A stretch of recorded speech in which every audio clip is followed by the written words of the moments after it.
제사장 된 그들의 수요가 많은 것은 죽음으로 말미암아 항상 잊지 못함이로되 예수는 영원히 계심으로 그 제사장 직분도 갈리지 아니하느니라.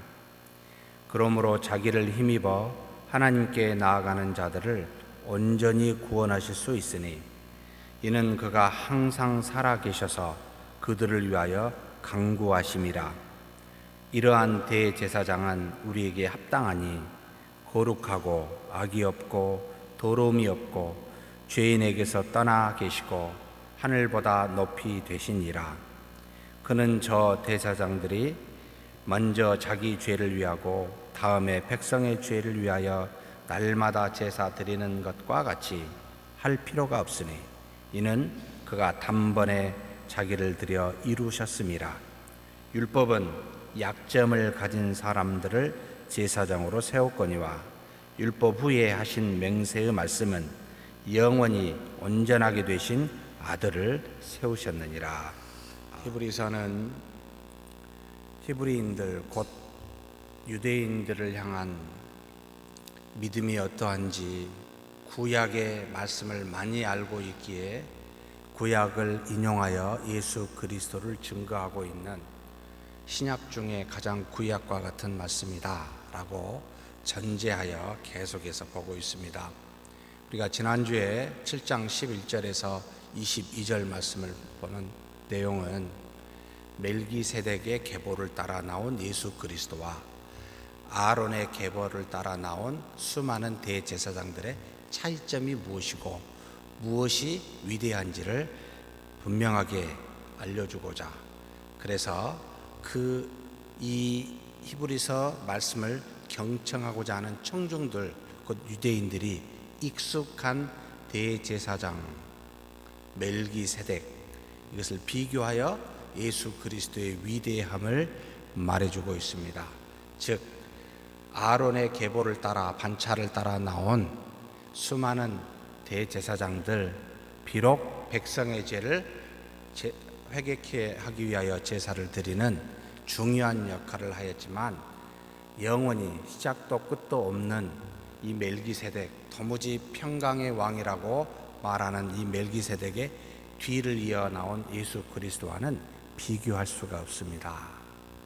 그러니 불완전한 율법을 가지고 예수 그리스도와 비교한다는 것은 아니 됩니다 라고 하는 관점으로 이야기했습니다. 오늘은 이와 이어서 멜기세덱과 아론의 계보의 제사장을 비교하고 난 다음에 이제는 멜기세덱은 곧 예수 그리스도를 후에 나타날 그분을 말하고 있고, 결국 이 멜기세덱은 하나님의 말씀에 곧 맹세를 따라 나온 예수 그리스도를 지칭하여 그 계보를 이어온 영원한 제사장인 줄을 알고, 그리고 율법을 따라 나오는 이 대제사장은 불완전하니 이제는 멜기세덱과 제사장을 약간 넘어서 율법과 그리스도를 비교해서 이야기해주고 있는 장면이 오늘 읽은 본문의 말씀의 전체 흐름의 내용이라고 보면 되겠습니다. 곧 율법과 그리스도를 비교해서 무엇이 낫느냐라는 겁니다. 먼저 결론부터 말씀드리겠습니다. 율법은 우리에게 무슨 은혜를 주었습니까? 라고 묻는다면 많이 있지요.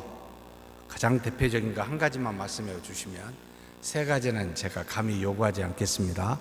한 가지만 이야기해 주시면, 율법은 우리에게 무엇을 알게 하여 우리로 어떻게 하게 했습니까?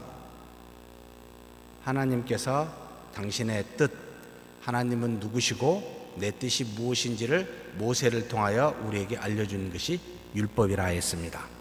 이 율법은 우리에게 무엇을 알려줬습니까? 하나님의 뜻을 알려줬는데 그 뜻을 행할 만한 능력이 우리에게 있습니까? 없습니까? 뜻을 알 만한 능력은 있어도 그 뜻에 순종할 만한 능력이 없는, 그래서 우리는 한마디로 뭐다? 의인이 아니라 죄인이다. 너희는 내 뜻을 알아도 절대로 순종할 만한 능력이 없지. 한번 해봐라. 끊임없이 율법을 따라 시행하려 해도 순종치 못한 자신의 죄를 깨달아 죄인임을 알고 하나님 앞에 회복하게 하시는 은혜가 이 율법 가운데, 율법 안에 있습니다. 그래서 율법은 우리로 하여금 뭘 하죠? 정죄예요. 너는 죄인이다. 그 하나님의 말씀을 읽으면 내가 왜 이렇게 죄가 많은지 도저히 피할 수 없는 하나님의 뜻 안에서 우리 자신의 죄를 깨닫게 되는 은혜가 있습니다. 그런데 이 율법을 조금 더 깊이 들어가면 뭘 더 발견하죠? 이것까지 기대하는 건 제가 무리일까요? 율법을 조금 더 깊이 들어가서 율법을 지켜보려고 하면 내가 죄인 줄을 깨닫게 되면 그 다음에 나오는 것이 뭐예요? 이 죄의 문제를 해결해야 되겠잖아요. 해결이 됩니까? 안 됩니까? 하나님께서 율법을 주셔서 이 율법을 지키라 했을 때 지키지 못할 줄 알고 뭘 줬죠? 동시에 율법 안에 제사법을 뒀습니다. 제사장을 통하여 수많은 동물의 피를 가지고 대신 드릴 수 있도록. 그러면 계속해서 율법을 지키려다가 죄인이면 다시 제사를 통해 회개하고 다시 또 돌아와서 지키려고 안 되면 또 회개하고. 무슨 생각이 들지요?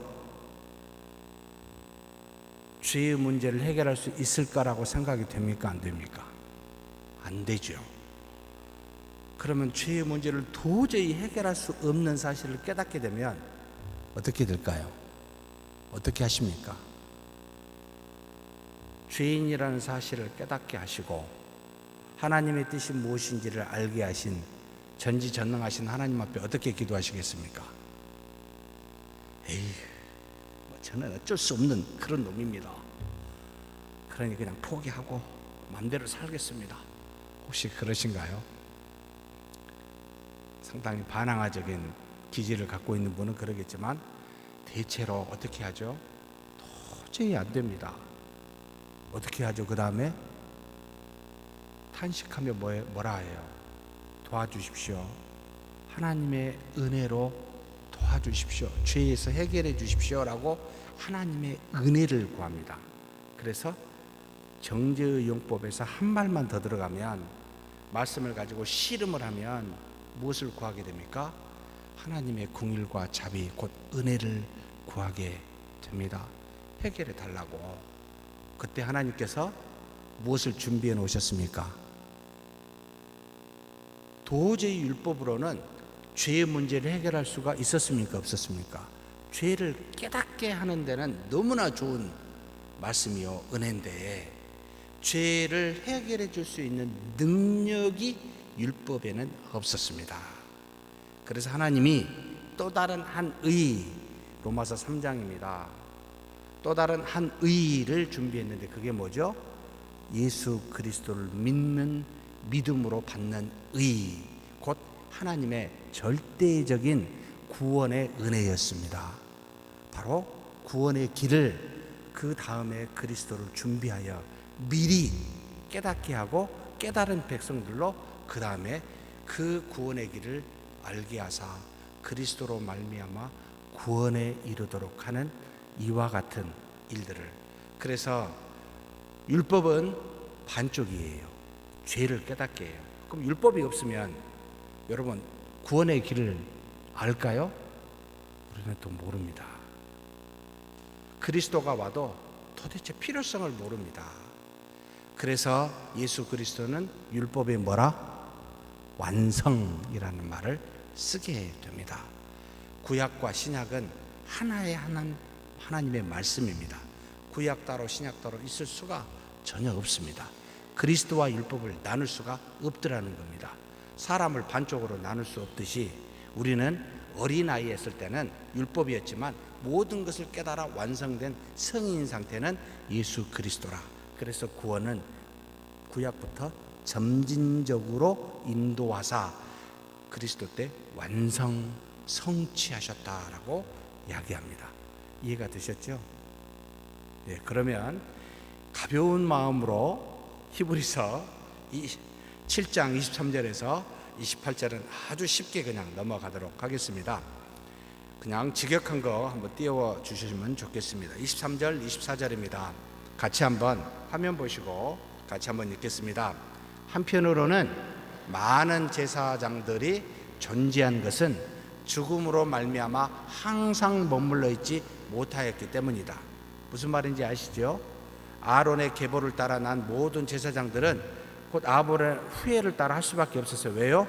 죽으니까, 계속 죽고 사라지니까 아론의 자녀들을 통해, 후손을 통해 계속 제사장을 직분을 세울 수밖에 없었다. 그렇게 이야기해놓고 그러면 예수님을 비교하겠죠. 자, 다시 읽겠습니다. 예수는 영원히 존재하므로 그의 제사장 직분도 영원한 시간까지 존재한다. 아론의 제사장, 아론의 계보의 제사장은 영원히 있을 수가 없지만 예수님은 영원히 계시기에 영원한 시간까지 존재하신 그와 같은 제사장이다. 우리의 죄를 속량하는데 그 다음에 필요해서 막 가는 게 아니고 지속적으로 제사장 직분을 가지는 영원한 사시는 그렇게 존재하시는 분이시기에 그 제사장 직분도 어디 도망가지 않고 그대로 갖고 계신다라고 이야기합니다. 자, 그렇다면 예수님의 이 제사장 직분은 누구에게 이양될까요? 누구에게 위탁하실까요? 뭐가 떠오르죠? 위탁받았다고 하는 종교가 있습니다.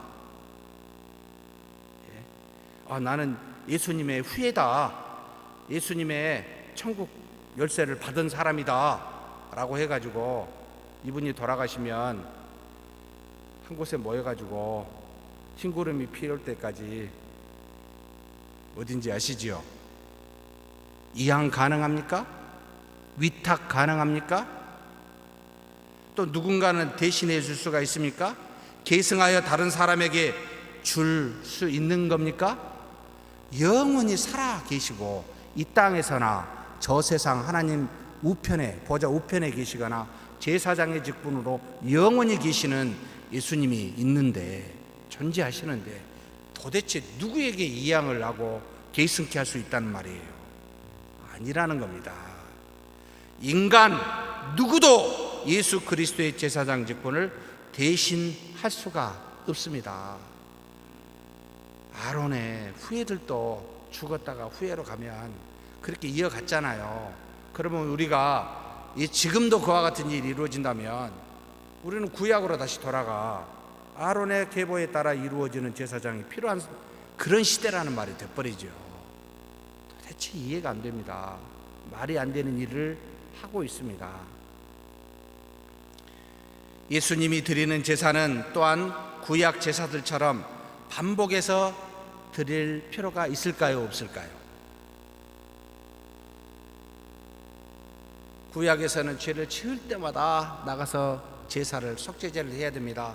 모든 백성의 죄를 단번에 드리기 위해서 7월, 그들의 날짜로 7월 10일 날 대제사장이 속죄의 날로 7대 명절 중에 하나로 잡아서 속죄일을 잡아 그렇게 제사 드린 날도 있었습니다. 그러면 매년 그렇게 드려야 되고 매일 아침과 저녁으로 하나님께 나아가 하나님 앞에 번제를 드림으로 우리의 죄를 속량해야 할 필요가 있습니까? 라고 다시 물어야 됩니다. 제사장직은 영원해요. 그럼 제사는요? 예수님께서 십자가에 못 박혀 백성의 죄를 속량하신 이 십자가의 죽으심은 매일 반복돼야 됩니까? 아니면 주일마다 반복돼야 됩니까? 아니면 매년마다 반복을 해야 됩니까? 그와 같이 예수 그리스도가 드려지는 제사는 필요 충분하지 않고 뭔가 또 필요해서 매년 해야 될 필요가 있습니까? 그래서 우리는 제사라 미사라 하지 않습니다. 우리는 경배라 예배라 합니다. 매주 주일마다 하나님 앞에 경배드리고 예배드리는 것이지 제사란 말을 쓰지 않습니다. 왜 그렇습니까? 단번에 드려진 제사로 필요 충분하기 때문에. 그리스도께서 십자가에 죽으신 그 속량함이 무엇이 부족해서 또다시 뒤에 누군가에 의해서, 지금 우리에 의해서 감사와 경배를 드리면 괜찮지만 그 제사가 반복되기는 이건 어리석은 거죠. 뭔가 심각한 성경의 말씀을 제대로 알지 못하고 믿지 못한 결과이기도 합니다.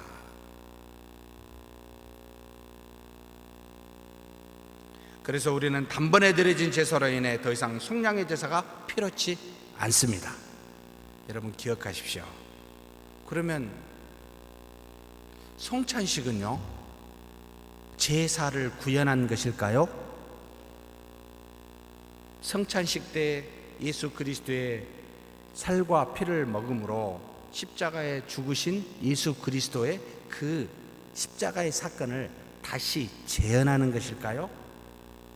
아닙니다. 이미 이루어진 단번에 성취하신 그 구원의 속량을 우리는 기념하고 그 의미를 생각하여 성령이 우리 안에서 그 의미를 생각한 믿음으로 받아들이는 우리에게 더 굳건한 믿음을 허락해 주사 성령의 임재설 또는 기념설이라고 해서 성찬식을 받아들이지, 화채설 먹으면 진짜로 안에 들어가서 피와 살로 변한다거나 공제설 실질적으로 성령이 그 안에 피에 포도주 안에 피라는 것을 영적으로 우리에게 주거나, 또는 떡을 먹을 때 떡 안에 성령이 영적으로 우리에게 뭔가 살을 주거나 그러는 것이 아닙니다. 그래서 루터의 공제설과 카톨릭의 화채설을 우리는 거부하고 오직 그것을 기념하여 믿고 하나님의 뜻을 따라 그 말씀을 듣고 그것으로 말미암아 하나님께 나아가는 성찬식에 임하는 우리에게 성령이 임하여 믿음을 공고히 한다.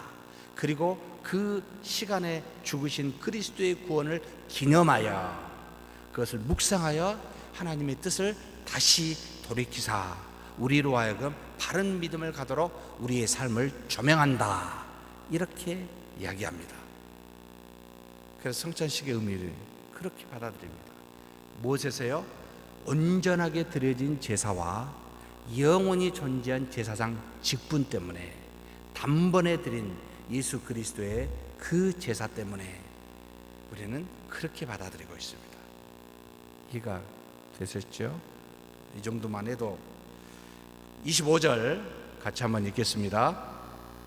그러므로 그를 통해 하나님께 나아오는 자들을 구원하실 수 있으니 이는 항상 살아계셔서 그들을 위하여 간구하심이라.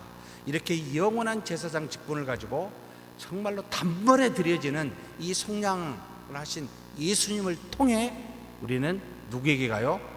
하나님께 갑니다. 여기서 조금 들어가서 좀 더 보도록 하겠습니다. 영원한 대제사장이신 예수님을 통해서만 구원에 이를 수 있음을 믿습니까? 혹 다른 것을 통해서? 과거에 믿음의 선조 중에 몇 사람들이 있었습니다. 펠라기우스라는 사람이 한 4, 5세기 때 교부로 활동했었던 사람입니다.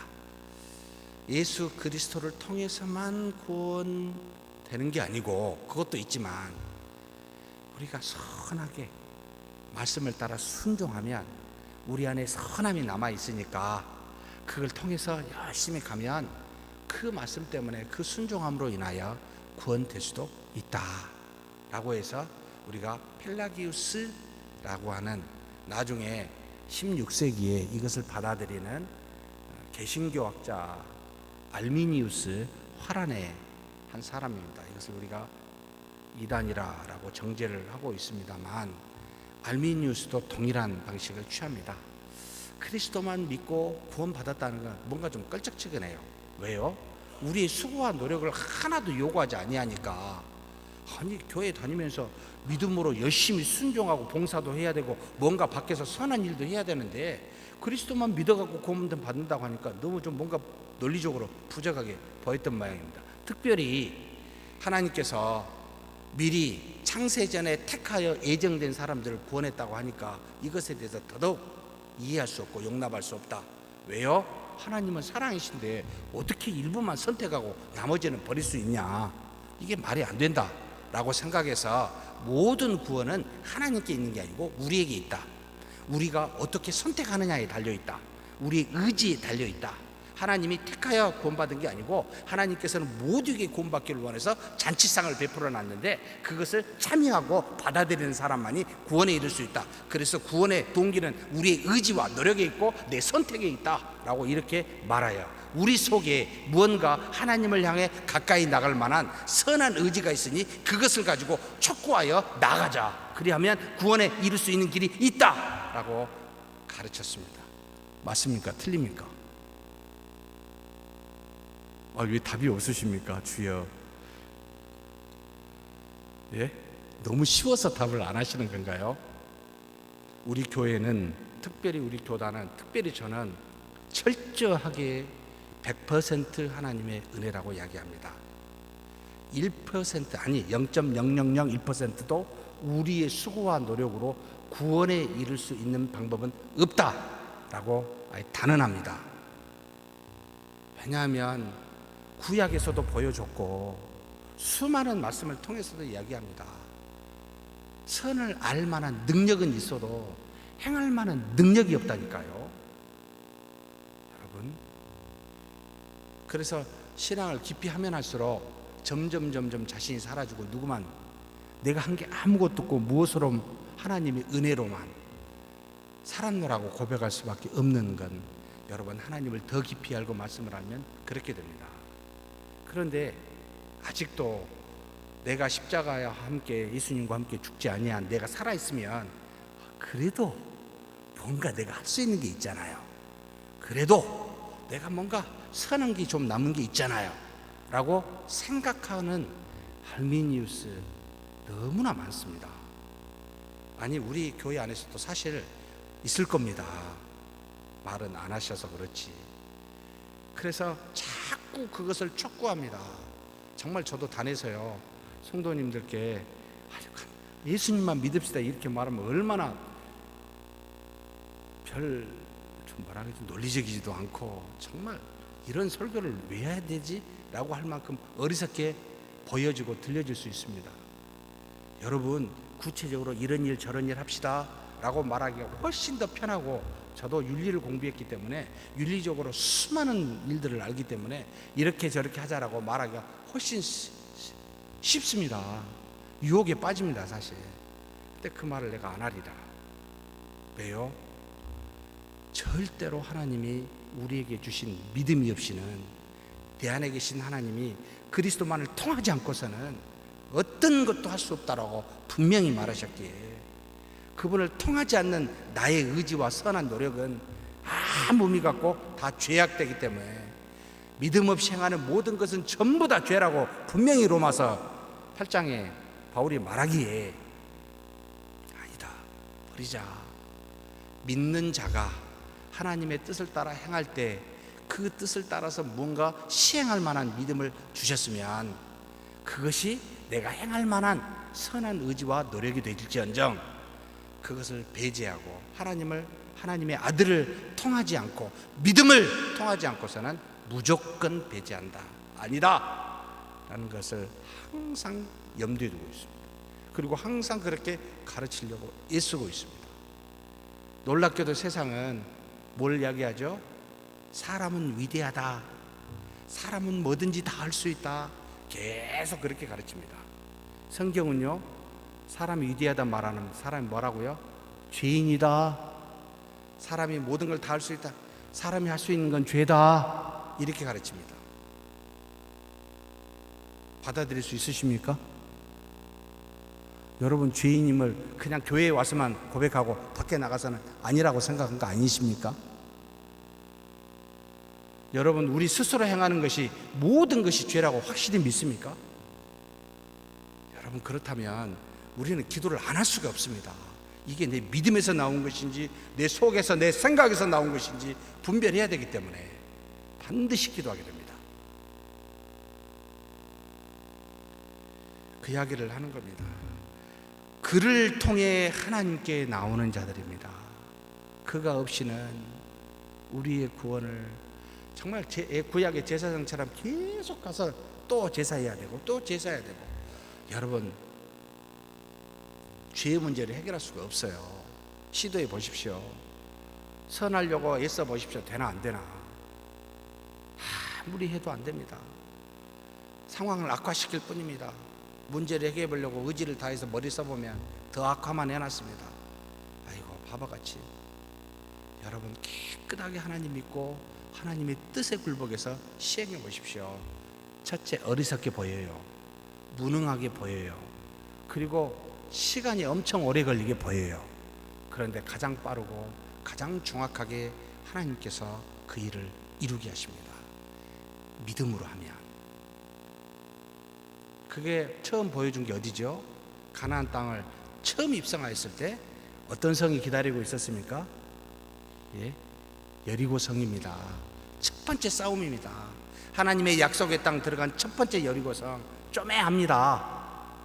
여러분, 정말 작습니다. 둘레가 2km, 많아 봐야 4km도 안 됩니다. 200만이 그 길을 돌려고 하면 정말 머리 아픕니다.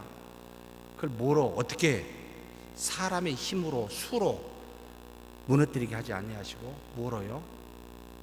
아이고, 참 소리치는 것으로요. 여러분, 받아들일 수 있습니까? 저는 정말 돌아버릴 겁니다. 그 말 들으면. 어떻게 저렇게 할 수가 있을까? 이게 믿음을 요구하신 첫 번째 모습이었습니다. 여러분, 믿음대로 하십시다. 그리스도를 통해서만 하나님께 나아갑니다. 믿으십니까? 반드시 그리스도를 통해서 무슨 일이든지 해야 됩니다. 우리가 리모델링 하는 것도 기도 제목입니다. 그리스도를 통해서 제가 믿음으로 하자고요.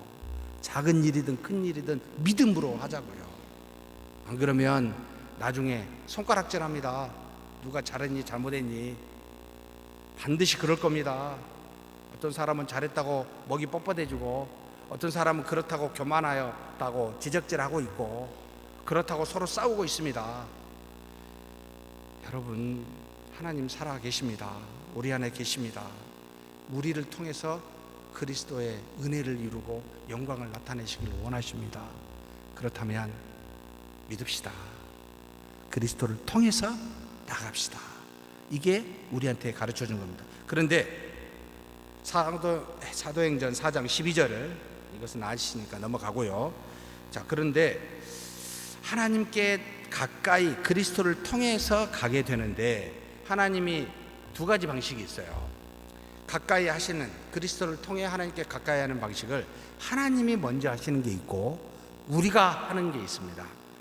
자, 첫 번째로 하나님께 가까이 한 자, 하나님이 가까이 한 자, 하나님이 우리에게 먼저 온 자는 이렇게 역사하여 그리스도를 통해 일하시는 하나님이신데, 성령이 택한 자에게 내주하시는 중생을 이룰 때는 여러분, 우리가 아무 수고한 노력이 없어도 하나님이 100% 당신의 능력과 은혜로 하십니다. 사도행전 2장 21절 말씀입니다. 같이 한번 읽겠습니다. 누구든지 주의 이름을 부르는 자는 구원을 받으리라 하셨느니라. 여러분, 구원은 누가 받아요? 주의 이름을 불러요. 근데 주의 이름을 가만히 우리가 주의 이름을 막 부르고 싶다고 불러집니까? 여러분, 절대 안 불러집니다. 반드시 누가 와야 돼요? 우리 안에 성령이 내주하셔야 그리스도를 주라, 하나님을 아버지라 고백하게 되어 있습니다. 로마서 10장 9절 같이 한번 읽겠습니다. 내가 만일 내 입으로 예수를 주로 시인하며 또 하나님께서 그를 죽은 자 가운데서 살리신 것을 내 마음에 믿으면 구원을 받으리라. 이 믿음이, 내가 정말 예수님을 많이 아니까, 누군가 나에게 설명을 잘해주니까, 내가 성경을 많이 읽어보니까 정말 위대한 분이네, 믿어야 되겠다 해서 믿어지는 것이 아닙니다. 반드시 성령이 내주하여. 어떤 사람에게 내주합니까? 에베소 1장 4절 5절이죠. 창세 전에 택한 자를, 기쁘신 뜻대로 택한 자에게 성령이 내주하십니다. 그래서 구원은, 여기 있는 저와 여러분은 구원은 하나님의 은혜로만 받았습니다. 혹시 열심히 하나님을 찾아서 믿으신 분 계신가요? 없어요. 하나님께서 우리에게 오셨어요. 이게 첫 번째입니다. 근데 두 번째는 이렇게 구원받은 자, 하나님이 와셔서 구원받은 자가 하나님께 가까이 나아갈 때 하나님께서 그런 사람을 구원하여 구원을 이루어 가십니다. 그래서 빌립보서 2장 12절 말씀 같이 한번 읽겠습니다. 그러므로 나의 사랑하는 자들아, 너희가 나 있을 때뿐 아니라 더욱 지금 나 없을 때에도 항상 복종하여 두렵고 떨림으로 너희 구원을 이루라. 구원을 받은 우리 보고, 하나님의 자녀된 우리 보고 이제는 자녀답게 구원을 이루며 계속해서 그와 같이 살아라 라고 말합니다. 어떻게 해요? 항상 복종하여 두렵고 떨림으로, 하나님의 말씀에 복종하여 두렵고 떨림으로 그 구원을 이루어 이제는 드디어 하나님의 자녀가 된 우리에게는 의지가 이제는 필요하게 되었습니다. 이제는 내 안에 계신 하나님이 계시니 그분의 도우심을 따라 의지를 다하고 복종하고 떨려 하나님 앞에 나아갈 때 이제는 이런 사람에게 뭘 줘요?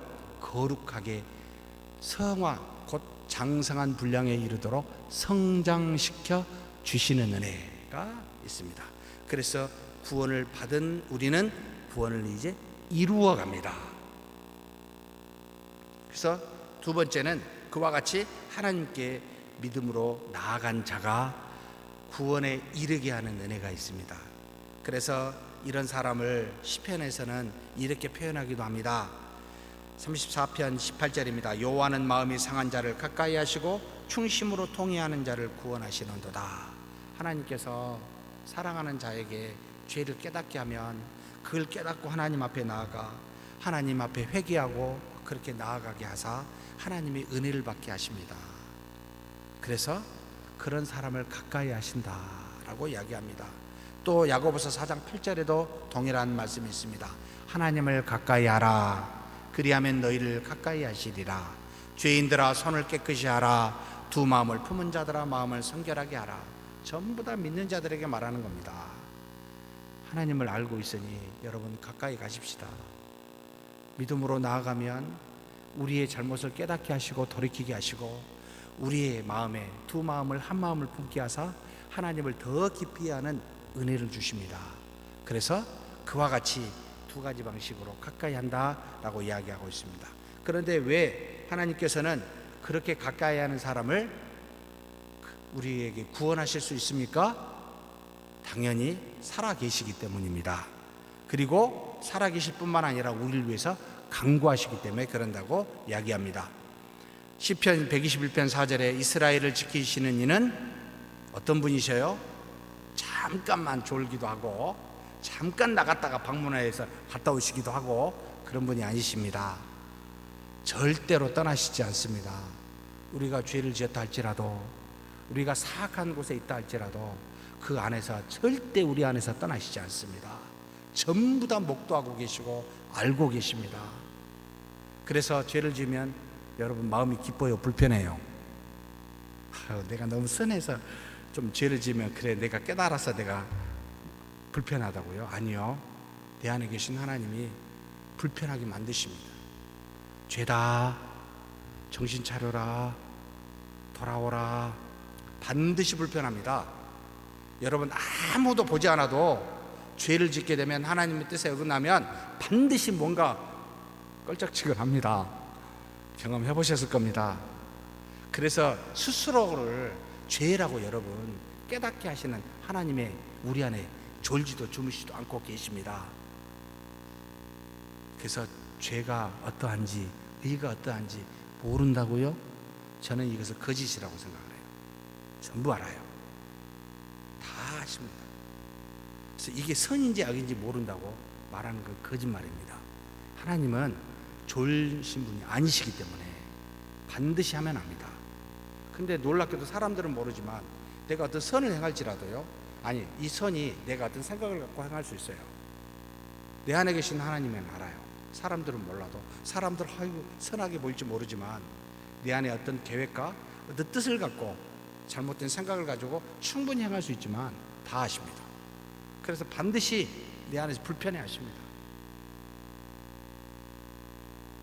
살아계셔요. 역사하셔요. 그냥 문자 안에 하늘에 이신론처럼 하늘 위에 계시고 이 땅은 우리가 맘대로 산다, 은혜를 받고 내 맘대로 은혜를 이렇게 저렇게 사용한다, 그런 하나님이 아니시라. 동행하시는 하나님, 임마누엘 하시는 하나님. 그래서 우리로 하여금 전지전능한 능력을 하나님이 우리에게 주시지 않고 함께하사 능력을 베푸시는 하나님. 그래서 여러분 능력 구하지 마시고 하나님이 동행하사 나에게 그 능력을 베풀어 주시라고, 뜻을 드러내 주시라고 기도하시는 것이 맞습니다.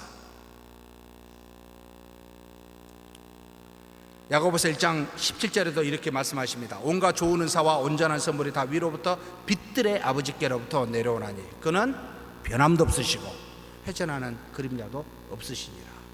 조금도 여러분 어두운 부분이 없으셔요. 우리처럼 우리 개인의 생각을 하고 뭔가 조금이라도 생각하는 부분이 남을 수 있지만 하나님은 그러시지 않습니다. 그래서 반드시 드러나게 하십니다. 자, 26절 넘어가겠습니다. 같이 한번 읽겠습니다. 이러한 대제사장이 우리에게 죄송합니다. 같이 읽겠습니다. 그냥 26절 이러한 대제사장이 우리에게 합당하다. 그는 거룩하고 악이 없고 더럽혀지지 않았고 죄인으로부터 떠나 있고 하늘보다 더 높으신 분이시다. 이처럼 살아계시고 우리를 위해서 탄식하며 기도하신 영원하신 대제사장인 예수님이 계시니까 그분은 우리에게 너무나 합당한 분인 거예요. 구약의 어떤 제사장이나 이 땅의 어떤 또 다른 구원자가 필요한 것이 아니라는 겁니다. 정확하게 우리는 예수 그리스도 한 분이면 충분합니다. 영원하시고 살아계시고 지금도 우리를 위해서 보좌 우편에서 기도하시기 때문에, 중보하시기 때문에, 그래서 우리는 전혀 필요치가 않습니다. 그런데 그분은 한 4가지로 표현하고, 5가지로 그는 먼저 뭐요? 거룩하다. 무슨 뜻이죠? 세상에 있는 어떤 만물과 비교할 수가 없습니다. 구별된 분이십니다. 세상에서는 찾을 수가 없습니다. 영원하신 하나님이기 때문에. 그래서 거룩하십니다. 2번째로 악이 없습니다. 그분에게서는 조금도 하나님이시기에 하나님의 뜻대로 아버지의 말씀대로만 말하고 행하였기에 그분에게는 조금도 죄를 찾을 수가 없었습니다. 순수한 순전한 의의 하나님의 아들이었습니다. 더럽혀지지 않았습니다. 이 땅에 와서 우리와 똑같은 몸으로 사셨지만 우리처럼 이 땅에 있는 죄로 말미암아 불순종으로 물들어 죄를 지은 더럽혀질 만한 그런 분도 아니셨습니다. 그래서 30살까지 그렇게 사시면서 죄 하나도 없이 아무 것으로도 더럽히지 않는 분이셨습니다. 왜요? 하나님의 아들임을 입증하셨고 율법을 하나도 틀리지 아니하고 순종함으로 말미암아 그 율법의 순종으로 얻은 의를 누구한테 주려고요? 우리한테 주려고요. 우리는 율법을 지키지 못했습니다. 의인이라 칭함을 받을 수가 없었습니다. 그런데 죄의 사함만 받았을 뿐만 아니라 너는 죄가 없다라고만 하나님께서 말하셨을 것만 아니라 뭐까지 줬어요? 의인이다라고 칭하셨습니다. 뭐 때문에요? 무슨 의를 행하셨는데요? 없습니다. 그리스도께서 하나도 율법을 어기지 아니하신 그 순종의 의를 값없이 전가하셨습니다. 그래서 우리로 너는 의인이기에 나처럼 말씀에 순종하며 살아라 라고 하는 의도로 그렇게 전가하셨습니다. 그래서 속량은 여러분 칭의까지 함께 의롭다 칭하시까지 주시는 은혜가 있었습니다. 그것만 있는 건 아닙니다. 또 우리는 모세에서 살아났어요. 우리는 피조물이 아닌 하나님의 아들과 같이 죽음으로부터 살아났습니다. 그래서 영생이라는 말을 씁니다. 영원한 생명, 그것을 우리에게 주셨습니다. 어떻게 주셨죠? 영원한 생명이 우리에게 어떻게 있죠? 예수 그리스도가 보여주셨지만 영원한 것은 누가 있어야만 영원이 됩니까? 우리는 피조물은 절대 영원할 수 없는데 우리 안에 누가 계시니까? 성령의 하나님이 계시니까 드디어 영원한 생명이라는 말을 쓸 수가 있습니다. 죄를 속량하셨죠? 의롭다 칭하셨죠? 영원한 생명을 주셨습니다. 하나하나 생각하면 기가 막힌 은혜들입니다. 하나님의 자녀됐다는 것은 굉장한, 그래서 구원의 각종 은혜라라는 말을 씁니다. 한두 가지가 아니라는 말이에요. 전부 다 귀한 은혜들입니다. 죄인으로부터 떠나 있고 죄인과 상관없이 하나님의 아들이란 의인이라는 겁니다. 하늘보다 더 높은, 이 땅의 피조물 어떤 것보다 더 높이 계신, 하늘보다 더 높으신 분이시다, 하나님이시라는 말입니다. 27절 28절 같이 한번 읽겠습니다. 그는 저 대제사장들처럼 먼저 자기 죄를 위하고 다음으로 백성의 죄를 위하여 매일 제사 드릴 필요가 있는 것이 아니니 이는 그가 단번에 자신을 바침으로 이루셨기 때문이다. 율법은 약점을 가진 사람들을 제사장으로 세웠거니와 율법 후에 맹세의 말씀은 영원히 온전하게 되신 아들을 세우셨다. 구약의 율법은 아론의 후손으로 제사장을 세웠지만 하나님이 주신 영원하신 맹세의 말씀은 아들을 세우셨다. 이 맹세의 말씀은 어디에 나와 있습니까? 110편 4절입니다. 같이 한번 읽겠습니다. 여호와는 맹세하고 변하지 아니하시리라. 이르시기를 너는 멜기세덱의 서역을 따라 영원한 제사장이라 하셨도다. 여기서 너는 누구요? 110편 전체가 예수 그리스도에 대한 증거입니다. 너는 영원한 제사장이라. 하나님께서 이미 말씀으로 세운 분이 여러분 누구요? 예수 그리스도이십니다. 그러니 사람의 뜻을 따라 율법으로, 물론 율법도 하나님 주셨지만 모세를 통해 사람의 후손으로 제사장을 세운 것과는 엄청난 차이가 있다. 그래서 구약과 신약의 차이를 주고 관계가 어떠한지를 알게 해주셨습니다. 우리는 무엇을 믿습니까? 예수 그리스도를 믿습니다. 그분을 통하여 구원받은 자들입니다. 믿음으로 사는 저와 여러분이 되기를 주의 이름으로 축복합니다. 하나님 아버지 감사합니다. 하나님께서 뜻이 계셔서 율법을 주었고 율법을 통하여 죄인됨을 깨닫게 하셨고 그 죄를 통하여 하나님의 은혜를 구하게 하사 이제는 약속하신 예수 그리스도 또 다른 한 의를 이 땅에 보내사 우리로 하여금 그리스도를 믿는 믿음으로 하나님의 자녀 되게 해주시니 감사합니다. 이제는 죄의 속량을 받았고 의인으로 칭함을 받아 영원한 생명을 가진 하나님의 자녀로서 오직 믿음으로만 그리스도를 통하여 사는 우리 모두가 되게 하여 주시옵소서. 우리 주님 예수님의 이름으로 기도하옵나이다. 아멘.